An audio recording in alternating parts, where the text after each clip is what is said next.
அனைவருக்கும் வணக்கம். தெய்வீக பலன்கள் சேனல் சார்பாக தங்களை அன்புடன் வரவேற்கிறோம்.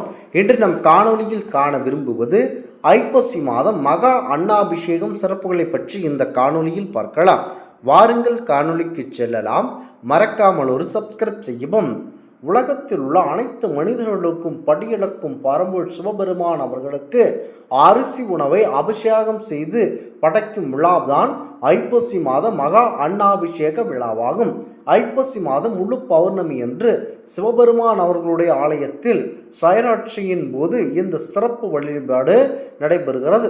அந்த வகையில் புதன்கிழமை தமிழகத்தில் உள்ள அனைத்து ஆலயங்களிலும், அதாவது சிவபெருமானுடைய அனைத்து ஆலயங்களிலும் சயாட்சையின் போது சிவபெருமானின் அருவுருவமான லிங்க திருமேனிக்கு அன்னாபிஷேகம் செய்யப்படுவது வழக்கம். அந்த வகையில் பௌர்ணமி என்று சந்திரபகவான் அவர்கள் தனது 16 கலைகளுடன் முழுமையான அழகுடன் காட்சியளிக்கிறார். அன்று அவனது கலை அமிர்த கலையாகும். அந்த வகையில் ஐப்பசி பௌர்ணமி என்று அறுவடையான புது நெல்லை கொண்டு அன்னம் படைத்து சிவபெருமானுக்கு அபிஷேகம் செய்து வழிபாடு செய்வதென்பது முழு சிறப்பம்சம். அதிலும் பக்தர்களுக்கு அன்னதானமாக அளிப்பது பெரும் புண்ணியத்தை தரவல்லது. முக்கியமாக தினமும் காலை 11 மணி அளவில் ரத்ன சபாபதாவுக்கு அன்னாபிஷேகம் நடைபெற்று அந்த அன்னம் பக்தர்கள் அனைவருக்கும் பிரசாதமாக வழங்கப்படுகிறது சிதம்பரத்தில். எனவேதான் இத்தலத்தை அப்பர் பெருமான் அன்னம் பாலிக்கும் தில்லை சிற்றம்பலம் என சிறப்பித்து பாடினார். இந்த அன்னாபிஷேகத்தை தரிசித்து பிரசாதத்தை ஏற்றுக்கொள்பவர்களுக்கு என்றுமே அன்ன ஆகாத்திற்கு கவலை இல்லை என்பார்கள். அன்னாபிஷேகத்தன்று சிவபெருமானுடைய மேனியில் சாற்றப்படுகின்ற ஒவ்வொரு பருக்கை சோறும் ஒரு லிங்கம் என்று கருதப்படுகிறது. எனவே அன்று அன்னாபிஷேக கோலத்தில் சிவபெருமான் தரிசனம் செய்தால் கோடி லிங்கத்தை தரிசனம் செய்ததற்கு சமமாகும். இதையே சோறு கண்ட இடம்தான் சொர்க்கம் என சொல்லுவார்கள். அன்னாபிஷேக கோலத்தில் சிவபெருமான் தரிசிக்க மோட்சம் கிட்டும். அன்னாபிஷேகம் செய்த சாதத்தை குழந்தை பாக்கியம் இல்லாதவர்கள் உண்டால் பலன் நிச்சயம் உண்டு என்பது ஐதீகமாகும். ஐப்பசி மாத பௌர்ணமி இன்று காலையிலேயே பரம்பொருள் சிவபெருமான் அவர்களுக்கு சிறப்பு அபிஷேக ஆராதனை நடைபெறுகிறது. மாலையில் சிவபெருமானின் திருமேனி முழுவதும், அதாவது லிங்க திருமேனி முழுவதும் மறையும் அளவிற்கு அன்னத்தை சாற்றுவார்கள். இது அன்னாபிஷேகம் எனப்படும். பின்பு 2ஆம் காலம் வரை மாலை 6 மணியிலிருந்து இரவு 8:30 மணி வரை அன்னாபிஷேகர அருள்காட்சி தருவார். 2ஆம் காலம் பூஜை முடிந்தபின் அன்னம் கலைக்கப்பட்ட பிரசாதமாக பக்தர்களுக்கு வழங்கப்படுகிறார். லிங்கத்தின் மீது இருக்கும் அன்னத்தை விடுத்து மற்ற இடங்களில் உள்ள அன்னத்தை எடுத்து தயிர் கலந்து பிரசாதமாக கொடுப்பார்கள். மீதமான அன்னம் திருக்குளத்திலோ அல்லது கடலிலோ கரைக்கப்படும். சிவபெருமான் அருட்பிரசாதம் நீர்வார் உயிரினங்களுக்கும் கிடைக்க வேண்டும் என்பதால் இந்த விரதம் இவ்வாறு செயல்பட்டு வருகிறது. பௌர்ணமியில் மட்டும் பரம்பொருள் சிவபெருமானுக்கு மாபெரும் சிறப்பம்சத்துடன் இந்த அன்னாபிஷேக விழா நடைபெறுகிறது. குறிப்பாக ஐப்பசி மாத பௌர்ணமி என்று பரம்பொருள் சிவபெருமானை நினைத்து முக்கியமாக அவருடைய ஆலயத்திற்கு சென்று வர வேண்டும். அவருடைய ஆலயத்திற்கு செல்வதற்கு முன்பே வீட்டை சுத்தபத்தமாக துடைத்து முடித்துவிட்டு கண்டிப்பாக மக்கள் அனைவரும் பரம்பொருள் கணபதி அவர்களை முழு மனதுடன் ஏற்றுக்கொண்டு வழிபாடு செய்ய வேண்டும் என்பது குறிப்பிடத்தக்கது. குறிப்பாக பௌர்ணமி நாட்களில், அதாவது ஐப்பசி பௌர்ணமி நாள் நடைபெறும் அன்னாபிஷேகத்தை தரிசித்தால் கண்டிப்பாக முக்தி கிடைப்பதுடன் அவர்களின் தலைமுறைக்கே அன்ன தட்டுப்பாடு என்பது ஏற்படாது என்பார்கள். அதிலும் ஐப்பசி பௌர்ணமி நாட்களில் மட்டும் எதற்காக சிவபெருமானுக்கு அன்னத்தால் அபிஷேகம் செய்து வழிபாடுக்கு சிறப்புக்குரியதாக சொல்லப்படுகிறது என காரணத்தை கண்டிப்பாக தெரிந்து கொள்ள வேண்டும். நமக்கு சோறுதான் முக்கியம் என சொல்லுவார்கள். பசித்தாலும் சிலருக்கு சோறு கிடைக்காது. ருசியாக சாப்பிட வேண்டும் என்று நினைத்தாலும் சிலருக்கு சோறு கிடைக்காது. உணவு இருந்தாலும் சிலரால் சாப்பிடவே முடியாது. அன்னதோஷம் ஏற்பட்டவர்களுக்கு இந்த நிலை ஏற்படுமாம். ஐப்பசி பௌர்ணமி நாளில் சிவபெருமானை தரிசனம் செய்தால் சொர்க்கத்திற்கு போகும் வாய்ப்பு கண்டிப்பாக கிடைக்கும்.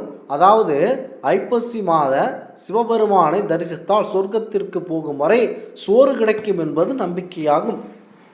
ஐப்பசி மாத பௌர்ணமி தினத்தில் மட்டும் தனி சிறப்பு உண்டு இந்த அன்னத்திற்கு. அன்றுதான் சந்திரன் தனது சாபம் முழுமையாக தீர்ந்து 16 கலைகளுடன் முழு பொலிவுடன் தோன்றுகிறான். ஐப்பசி மாத பௌர்ணமி தினத்தின் போது சந்திரன் பூமிக்கு மிக மிக நெருக்கமாக வந்து புதுப்பொலிவுடன் தோன்றுவான். திங்கள் முடி சூடியவருக்கு மதி முழுமையாக ஒளியுடன் இருக்கும் நாளில் சிறப்பு வழிபாடு செய்வதுதானே சிறப்பு என ஆண்டோர்கள் சொல்வது இந்த இடத்தில் புலனாகிறது. நவகிரகங்கள் சந்திர பகவானுக்கு உரியதானே அரிசியாகும். அரிசி என்பதனால் அன்று சிறப்பு வழிபாடாக பரம்பொருள் சிவபெருமான் அவர்களுக்கு அன்னாபிஷேகம் செய்யப்படுகிறது.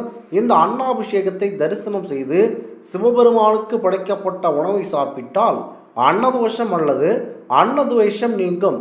அன்ன பரபிரம்மம் என்று கூறி உணவை இறைவனாக பாவித்து நாம் இந்து தர்மம் உடலை வளர்ப்பது மட்டுமல்லாமல் உள்ளத்தையும் வளர்ப்பது அன்னம்தான்.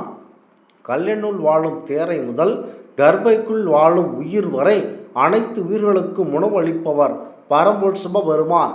அதனால் அன்னத்தை பற்றி அகமன்னன் அகமன்னன் அகமன்னதோ என சாமவேதத்தில் குறிப்பிடப்பட்டிருக்கிறது. குறிப்பிடத்தக்கது. எங்கும் நிறைந்திருக்கும் பரம்பொருள் அன்னத்தின் வடிவில் இருக்கிறான் என்பதே இதன் முழு பொருளாகும். அன்னம்தான் உலகில் வாழும் உயிர்களுக்கு அடிப்படை. உயிர்களை படைப்பதோடு மட்டுமல்லாமல் அவை உண்பதற்காக இறையும் படைத்தருளிய இறைவனுக்கு நன்றி கூறும் விதமாகத்தான் ஐப்பசி மாதம் முழு பௌர்ணமி தினத்தில் அன்னாபிஷேகம் செய்யப்படுகிறது. பிரம்மனின் கர்வத்தை அடக்க நினைத்த சிவபெருமான் பிரம்மாவின் ஒரு தலையை குய்து விடுவார். துண்டிக்கப்பட்ட தலை சிவபெருமான் கையை கவ்விக்கொள்ள அவரை பிரம்மத்தி தோஷம் தொற்றிக் கொள்கிறது. சிவபெருமான் தனது சுயத்தை இழந்து விடுகிறார். கையை கவ்விக்கொண்ட பிரம்மனின் கபாலமே பிச்சை பாத்திரமாக மாறிவிடுகிறது. யார் பிச்சை போடும்போது இந்த கபாலம் அன்னத்தினால் நிறைகிறதோ அப்போது அந்த கபாலம் சிவபெருமான் கையை விட்டு விரியும் என்பது விதி. சிவபெருமான் காசிக்கு செல்லும் போது அன்னபூரணி அன்னமிடுகிறாள். அவளது அன்பினால் கபாலம் அன்னத்தினால் நிறைய பிரம்மனின் தலை சிவபெருமானை விட்டு விலகுகிறது. சிவபெருமானுக்கு பிரம்மத்தி தோஷத்திலிருந்து விடுபட்டு மாயையிலிருந்து விலகுவார். அன்னபூரணி சிவபெருமானுக்கு அன்னமிட்ட தினம் ஐப்பசி மாதம் முழு பௌர்ணமியாகும்.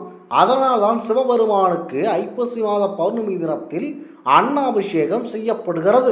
முக்கியமாக உமை ஒரு பாகமாக இருக்கும் சிவபெருமான் அபிஷேக பிரியர்.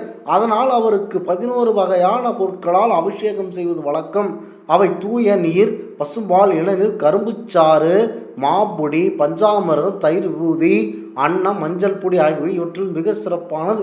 அன்னாபிஷேகமே முக்கியத்துவம். ஒருவன் எத்தகைய உணவு உண்கிறானோ அதை பொறுத்தே அவனது மனம் இருக்கும் என்கின்றன நமது உபநிடங்கள். இத்தகைய சிறப்பு வாய்ந்த அன்னத்தை கொஞ்சம் கூட வீணாக காணாது என்பது உணர்த்தவும் அன்னத்தின் தெய்வீக தன்மையை எடுத்து காட்டவுமே அன்னாபிஷேகம் செய்யப்படுகிறது. வடித்து சாற்றி ஆற வைக்கப்பட்ட அன்னத்தை கொண்டு சிவலிங்க திருமேனி முழுவதையும் மறைத்து அதன் மேலாக காய்கனி வகைகளை கொண்டு அலங்கரிப்பார்கள். இந்த வேளையில் யஜுர்வேதம், ருத்ரம், சமகம் போன்ற மந்திரங்களை பாராயணம் நடைபெறும். லிங்கத்தின் ஆவுடையிலும் பானத்தின் மீது சாத்தப்பட்ட அன்னத்தை எடுத்து சென்று கோவில் குளத்திலோ அல்லது ஆற்றில் கரைப்பார்கள். இது நீர்வார் உயிரினங்களுக்கு உணவு உண்ணும் அன்னமே ஆண்டவன். அவனே அன்னத்தின் வடிவில் இருக்கிறான். அவனே நமக்கு வடியளப்பவன் என இறைவனுக்கு அன்னாபிஷேகம் என்பது நாம் அனைவரும் செலுத்தும் நன்றி கடனாகும். இந்த ஆன்மீக தகவல் உங்களுக்கு பிடித்து இருந்தால் தெய்வீக பலன்கள் சேனலை கண்டிப்பாக சப்ஸ்கிரைப் செய்து கொள்ளவும். மீண்டும் ஒரு நல்லதொரு காணொளியில் உங்களை சந்திக்கிறோம். நன்றி, வணக்கம்.